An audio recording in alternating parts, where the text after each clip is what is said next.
चित्त जे चिंतन करत ते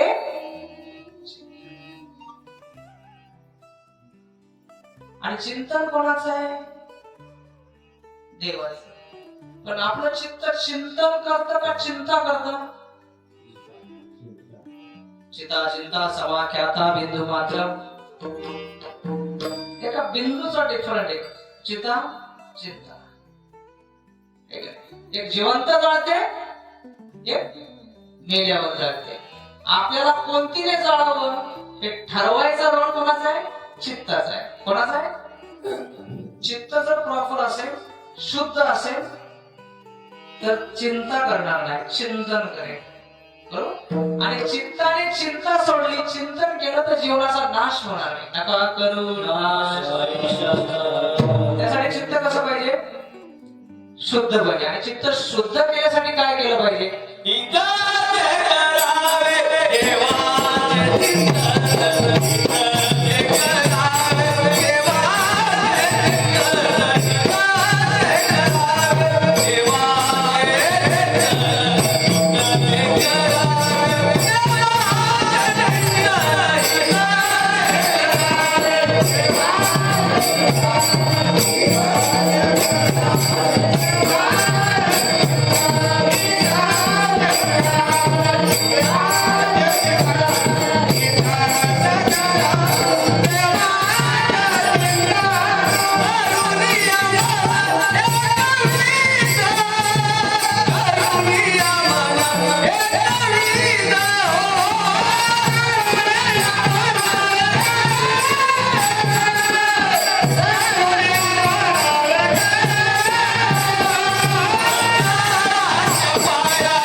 देवाचं हित ते करावे देवाचे.